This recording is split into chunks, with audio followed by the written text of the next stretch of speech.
This is my review of the Discmania MD mid-range driver in C-line plastic. There's a lot of good things about this, and I can't think of a bad thing about this mid-range disc whatsoever. The C-line plastic is very pretty, and it reminds me of Champion plastic, which I realize this is essentially Champion plastic, but there's like a sheen here that's not noticeable on the Champion plastic discs that I currently have from Innova. To be fair, most of those are hand-me-downs or foundlings that I found over time.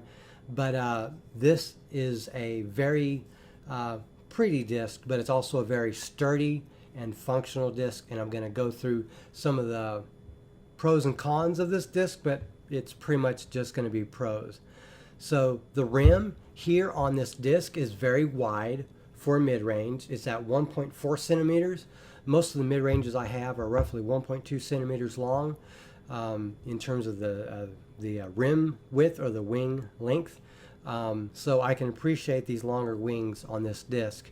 This makes it easier to hold, and it makes it more aerodynamic, I think, because you basically have bigger wings, so that pushes through the air a little bit better than shorter wings. I do have a problem where if I throw a disc with too short a wing, when I'm trying to throw it as hard as I can, like a driver, it hurts when it comes out of my hands, particularly the Mako 3, for example, that I have that's 180 grams. I've not experienced that with this disc. So I can throw this as hard as I want, and it releases smoothly. And I don't know why or how exactly, but I think what I've discussed is why. Regardless, I'm not complaining. This is now my favorite mid-range, in part because I feel it helps me get extra distance, but also because I feel like the release is very smooth when it comes out of my hand.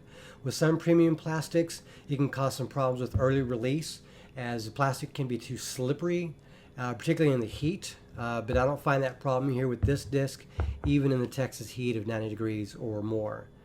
If I had to use one mid-range, it would obviously be this one. It's certainly great as a stable, neutral mid-range, and then maybe you can add an overstable, very overstable, and maybe even an understable mid-range.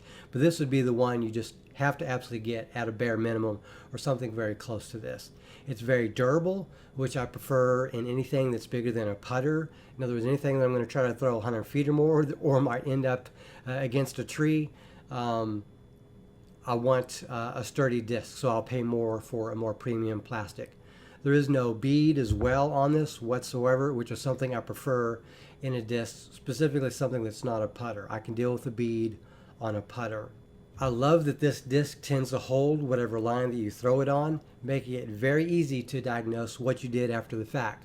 As a beginner, I often can't tell what I did, but this MD actually tells me, and that's significant. It's easy to get an overstable disc and throw it wrong, and it still basically fades, and you don't quite know what's going on. For someone like me, I need something like an entire flight path to kind of help me guess what happened. It's a very good diagnostic tool.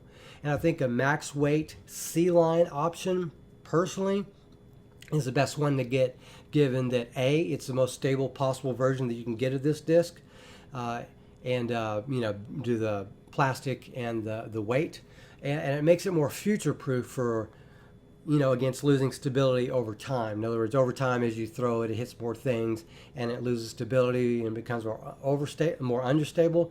I think this kind of helps prevent that in both aspects, simply because the plastic is obviously tougher, but also the weight means there's more to the entire disc, which means it doesn't deform as much. And I think this is a great choice, not just for a beginner, but for an intermediate player that wants more distance without losing too much control. I did try using this as a putter for a day, and I found it was a little overstable as a putter, which actually, if you want an overstable putter, this would fulfill that need. So it's possible to play this in a single disc round, but you have to be prepared that there's some noticeable fade beyond about 30 feet if you're throwing with very light force, basically. But once you get it over 100 feet, it's noticeably floaty. I threw it in my backyard, which is about 100 feet, or my side yard. There's about 100 feet from one end to the other, and it basically flew right over the fence. I noticed that it's overstable for that sub 100 foot low speed approaches and putts, but it also has obscene glide for when you try to throw it with more power. And I mean, it's noticeable. I have other mid-ranges like the Mako 3 and the Atlas, that they're great for what they do, but they're not quite as glidey as this in my experience, although they are very straight discs, and those are strengths for that.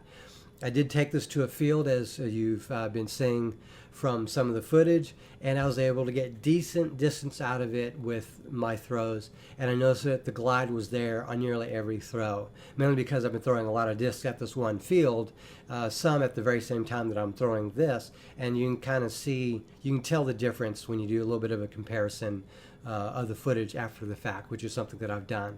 But it flies at a steady pace without turning or fading hard, and that's just something that's great for a disc like this. And as I mentioned, of the 9 mid-ranges that I have, this is now my favorite. So that's basically my review of the Discmania MD in C-line plastic at 180 grams. You might want to play with different plastic types. Definitely go to a local shop and try them out. But I bought this online, and I'm ecstatic about this disc, and this is definitely in my bag from now on.